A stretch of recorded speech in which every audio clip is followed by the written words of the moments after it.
আর আমার নবী যুদ্ধ করার জন্য রণবীর হয়ে আবার যুদ্ধের ময়দানে যাচ্ছেন, কিন্তু আবার পরিবারের কাছে যখন ফিরে আসছেন আমার নবী ইরশাদ করেছেন, খায়রুকুম লিআহলিহি ওয়া আনা খায়রুকুম লিআহলি। তোমাদের মধ্যে ওই ব্যক্তি উত্তম যে তার পরিবারের কাছে উত্তম, স্ত্রীদের কাছে উত্তম, আর আমি নবী আমার স্ত্রীদের কাছে উত্তম। সুবহানাল্লাহ বলেন।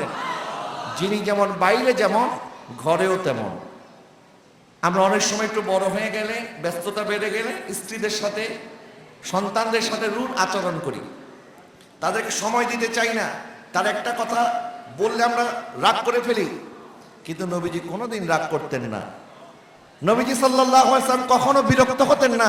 এমনকি নবীজি স্ত্রীদের হক এমন ভাবে আদায় করেছেন, যখন গভীর রজনীতে আমার নবী তাহাজ্জুদের জন্য উঠতেন, তখন আমার নবী স্ত্রীকে আদর করে বলতেন, এখন তো তোমার সাথে সময় কাটানোর কথা, কিন্তু তুমি যদি অনুমতি দাও কিছু সময় আমি আমার আল্লাহর সাথে কাটাতে চাই। আরেকটু জোরে বলেন না সুবহানাল্লাহ। আর আমরা কথায় কথায় বউদেরকে বলি, বাল্লানালকে বাপের বাড়ি যা, আছে না নাই বলেন না? কথায় কথায় বউকে বাপের বাড়ি পাঠিয়ে দেওয়ার জন্য বলে না। অথচ নবীজি সাল্লাল্লাহু আলাইহি ওয়াসাল্লাম স্ত্রীদেরকে কত মায়া করতেন। একদিন আম্মা জান আয়েশা সিদ্দিকা রাদিয়াল্লাহু তাআলা আনহা পানি পান করছেন। নবীজি সাল্লাল্লাহু আলাইহি ওয়াসাল্লাম বলেন, আয়েশা একটু তোমার গ্লাসটা দাও, সব পান করে ফেলিও না, আমার জন্য কিছু রাখিও। আম্মা জান আয়েশা ওই পানির গ্লাসটা ফিরিয়ে দিলেন। নবী বললেন, আয়েশা তুমি যেখানে মুখ লাগায় খাইছো আমি নবীও সেখানে মুখ লাগায় খাবো। আরেকটু জোরে বলেন না সুবহানাল্লাহ। যখন রাত গভীর হয়ে যেত, সবাই যখন ঘুমিয়ে যেতেন, নবীজি সাল্লাল্লাহু আলাইহি ওয়াসাল্লাম আম্মা জান আয়েশা সিদ্দিকা রাদিয়াল্লাহু তাআলা আনহা নিয়ে একটু বের হতেন আর বলতেন, আয়েশা আসো আমরা দৌড় প্রতিযোগিতা করি। সুবহানাল্লাহ বলেন না। নবীজি এবং আম্মা জান আয়েশা সিদ্দিকা রাদিয়াল্লাহু তাআলা আনহা মদিনার মধ্যে দৌড়াতেন, প্রতিযোগিতা করতেন।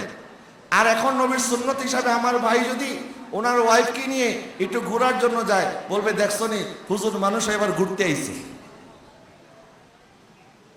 মানে হুজুর মানুষ বললে আর অনেক কিছু আমাদের জন্য রেস্ট্রিকশন চলে আসে, যে স্ত্রীদেরকে নিয়ে একটু রেস্টুরেন্টে যাওয়া, ঘুরতে যাওয়া, এটা আবার অনেকে অন্যরকম চোখে দেখে, বলে হুজুর মানুষ আবার বউরে নিয়ে এসে ঘুরতে।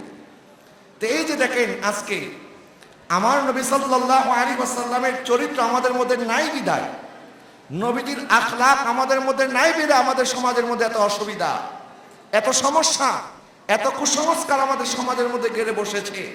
নবীজি সাল্লাল্লাহু আলাইহি ওয়াসাল্লামের সোহবতে আসার কারণে এক সময় যে সকল সাহাবায়ে কেরাম যারা জাহিলি যুগে নিজের আপন কন্যাদেরকে জীবন্ত কবর দিত, আমার নবী যখন তাদেরকে মেয়ে মানুষের প্রতি ভালোবাসা, মেয়েদের প্রতি ভালোবাসা কি জিনিস আমার নবী যখন বুঝিয়েছেন, নবী ইরশাদ করেছেন, তোমরা কন্যাদেরকে গালি দিও না, আমি নবী একজন কন্যার পিতা, ওয়া ফাতেমা বিদআতুম মিন্নি, আমার কন্যা ফাতেমা সে তো আমার কলিজার টুকরা। আরেকটু জোরে বলেন না সুবহানাল্লাহ।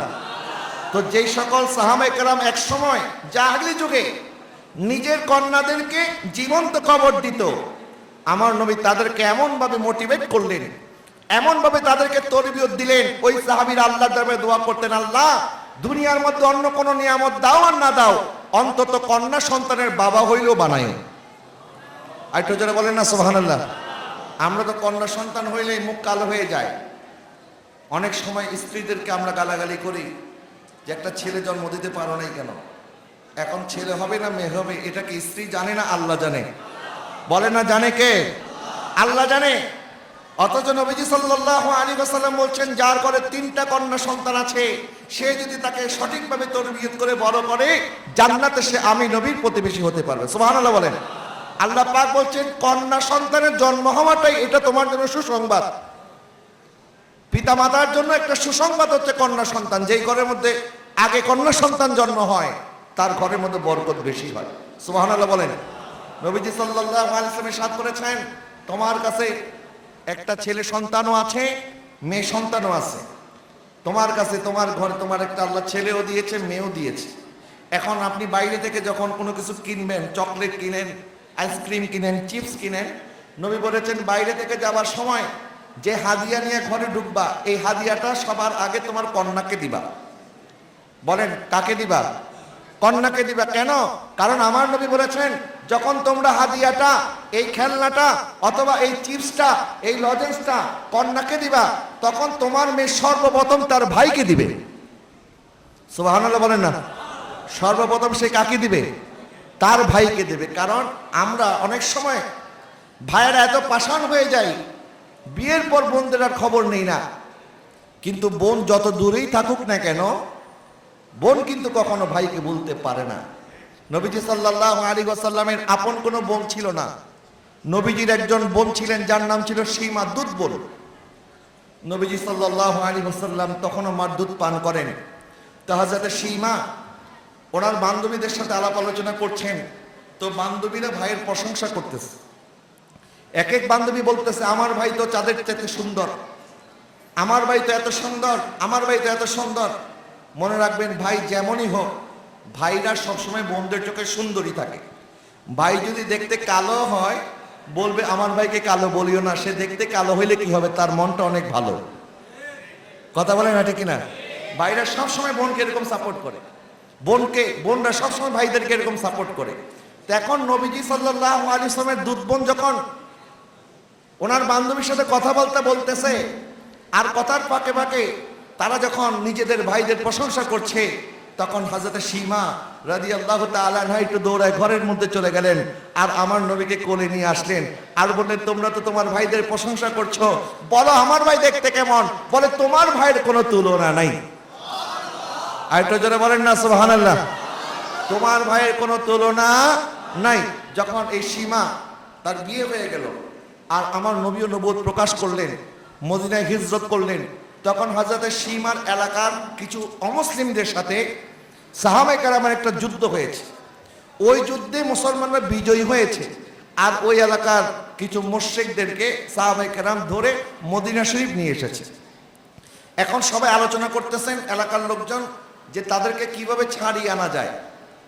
এখন তাদেরকে ছাড়িয়ে আনার ব্যাপারে যখন তারা আলাপ আলোচনা করতেছে, দেখতেছে এদেরকে ছাড়াই আনতে গেলে অনেক মোটা অঙ্কের মুক্তিপণ দিতে হবে। এখন এই মুক্তিপণের টাকা তারা কোত্থেকে জোগাড় করবে? পরে তারা জানতে পারলো যে ইসলামের নবী মুহাম্মদ রাসূলুল্লাহ সাল্লাল্লাহু আলাইহি ওয়াসাল্লামের একজন দুধ বোন আছে আমাদের এলাকায়, যার বিয়ে হয়েছে। সবাই গেল হযরত সীমার কাছে। হযরত সীমার কাছে গিয়ে বলল যে ইসলামের নবী মুহাম্মদ সাল্লাল্লাহু আলাইহি ওয়াসাল্লাম তো তোমার দুধ ভাই হয়, তা আমাদের এলাকার কিছু ছেলেদেরকে সাহাবায়ে কেরাম ধরে নিয়ে গেছে, কারণ আমরা পরাজিত হয়েছি। এখন তাদেরকে মুক্ত করার জন্য যে মুক্তিপণ, এটা তো আমাদের কাছে নাই। তো তুমি এক কাজ করো, তোমার ভাইয়ের কাছে গিয়ে আমাদের জন্য একটু সুপারিশ করো। যখন হযরত সীমা উনি পর্দা করে রওনা করলেন মদিনায়ে মুনাওয়ারার দিকে। নবীজি সাল্লাল্লাহু আলাইহি ওয়াসাল্লাম যখন সাহাবায়ে কেরামের সাথে এরকম একটা মজলিসে কথা বলতেছেন, এর মধ্যে হযরত সীমা মসজিদ নববীর দরজার মধ্যে উপস্থিত। উনি ঢুকতে চাইলেন, একজন সাহাবী বাধা দিয়ে বলেন, এই মহিলা, তুমি কোথায় যাও? তোমার পরিচয় বলো। তখন হযরত সীমা বলতেছে, তোমাদের নবীকে গিয়ে বলো তার দুধ বোন হযরত সীমা এসেছে। সুবহানাল্লাহ বলেন। যখন ওই সাহাবী ভিতরে গিয়ে আমার নবীকে বলেন, ইয়া রাসূলুল্লাহ, হুজুর একজন নারী এসেছেন, আর উনি পরিচয় দিচ্ছেন উনি আপনার একজন দুধ বোন, ওনার নাম হচ্ছে সীমা। এই কথা শুনে আমার নবী সাথে সাথে দৌড়ায় চলে গেলেন। আমার নবীর পিঠ মোবারকের মধ্যে একটা চাদর মোবারক ছিল, ওই চাদরটা পরে গিয়েছে।